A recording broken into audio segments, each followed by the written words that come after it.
আমি চিন্তা করি আল্লাহর নাম আমি আস্তে আস্তে বলবো, কিন্তু যে মুহূর্তে আমার মরুভূমিতে যখন টেনে হেঁচড়ে নিয়ে যায়, আমি আল্লাহর নাম আস্তে বলতে চাইলেও আল্লাহর নাম আস্তে বলতে পারি না। যত জোরে আল্লাহর নাম বলি তত বেশি আমি বেলালের কাছে ভালো লাগে। হযরত আবু বকর সিদ্দিক রাদিয়াল্লাহু আনহু ডাক দিয়ে বললেন, উমাইয়া রে, হযরত বেলালকে আমার কাছে বিক্রি করে দাও। উমাইয়া চিন্তা করলো, বেলালকে আমি বিকৃত করে দিবই, কিন্তু সাধারণ দাম আমি চাইব না, এমন দাম চাইব যাতে করে আবু বকর ক্রয় করতে না পারে। আর আবু বকর সিদ্দিক রাদিয়াল্লাহু আনহু চিন্তা করলেন, আমার সমস্ত সম্পত্তি বিক্রি করে হলেও হযরতে বেলালকে খরিদ করে আমি আবার হযরতে বেলাল রাদিয়াল্লাহু আনহুকে আজাদ করে দেব।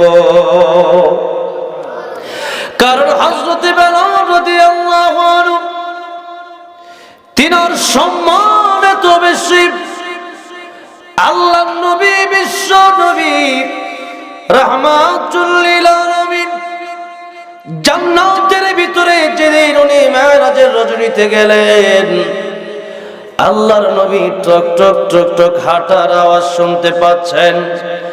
আল্লাহর নবী বিশ্ব নবী রাহমাতুল লিল আলামিন ডাক দিয়া বললেন, জিবরাইল, আমি আসলাম জান্নাতে, আমার আগে আগে কে যেন হেঁটে হেঁটে যায়।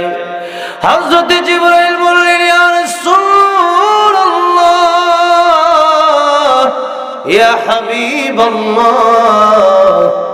জান্নাতের ভিতরে আপনার আগে কেউ আসে নাই, জমিনের মধ্যে হযরতে বেলাল রাদিয়াল্লাহু আনহু হাঁটে, আর এই হাঁটার আওয়াজ এসে আল্লাহ রাব্বুল আলামিনের তৈরি জান্নাতে পৌঁছে যায়। একদিন হযরতে বেলাল রাদিয়াল্লাহু আনহু আযান না দিলে পড়ে আল্লাহর ফেরেশতা আল্লাহর নবীর কাছে চলে আসে। লোকেরা বলল, ইয়া রাসূলুল্লাহ, ইয়া হাবিবাল্লাহ, ওগো নবীজি, হযরতে বেলাল রাদিয়াল্লাহু আনহু আশহাদু বলতে পারে না।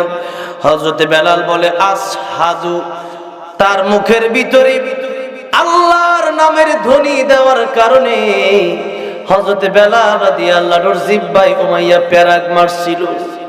এই জন্য হযরতে বেলাল রাদিয়াল্লাহু আনহু আশহাদু আল্লা ইলাহা ইল্লাল্লাহ, এই জায়গায় আশহাদু আল্লা ইলাহা ইল্লাল্লাহ বলে হযরতে বেলাল রাদিয়াল্লাহু আনহুকে বাদ দিয়া ইয়া রাসূলুল্লাহ অন্য কোন মুয়াজ্জিনকে নিয়োগ করা যায় না। আল্লাহর নবী আরেকজন মুয়াজ্জিন নিয়োগ করলেন, কণ্ঠ বড় ভালো, আশহাদু আল্লা ইলাহা ইল্লাল্লাহ বলতে পারে।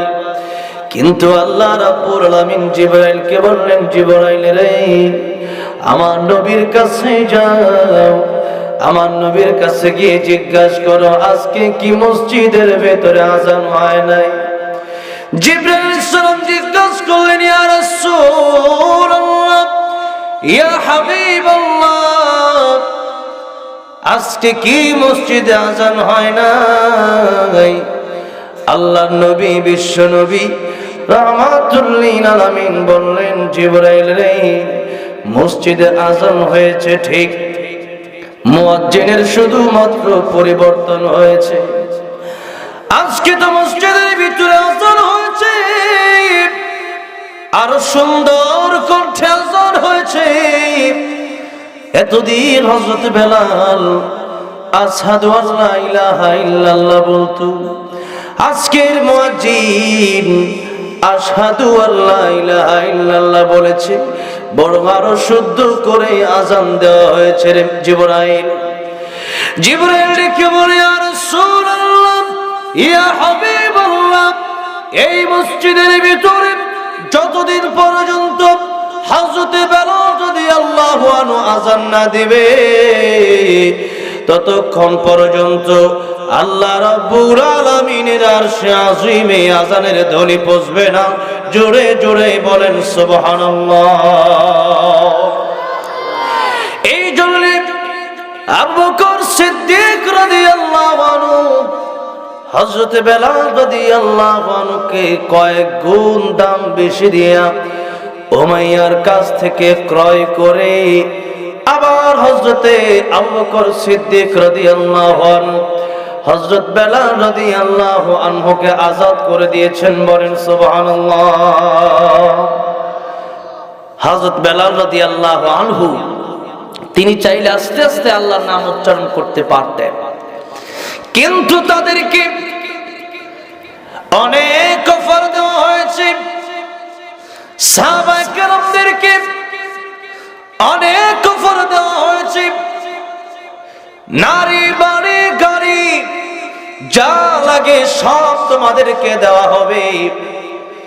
এমনকি আল্লাহর নবী বিশ্ব নবী রাহমাতুল লিল আলামিন যখন কালিমার দাওয়াত দিলেন, আবু জাহেল আল্লাহর নবীর বিরুদ্ধে দাঁড়ায় গেল।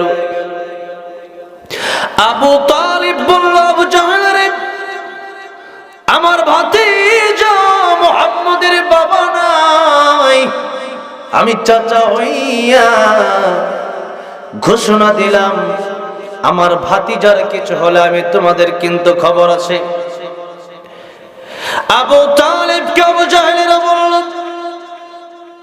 আমাদের ভাতিজা মুহাম্মদকে বলো বাড়ি দরকার হলে বাড়ি দেব, গাড়ির দরকার হলে গাড়ি দেব, সোনা রূপার দরকার হলে সোনা রূপা দেব, সুন্দরী নারীর প্রয়োজন হলে সুন্দরী নারী তাকে দেওয়া হবে। আল্লাহর দিন থেকে যেন তোমার ভাতিজা সরে যায়, আল্লাহর দিনের দাওয়াত দেওয়া থেকে যেন তোমাদের ভাতিজা সরে যায়, বলে দাও। আবু তালিব বলল, ভাতিজা আবু জাহেল উতবা সাইবা তোমার এই অফার দিয়েছে, তুমি মেনে নিলেই তো হয়। আল্লাহর নবী, প্যারা নবী, সাইয়্যিদুল মুরসালিন, খাতামুন নবীন, রাহমাতুল লিল আলামিন নবীজি ডাক দিয়া বললেন, চাচা গো,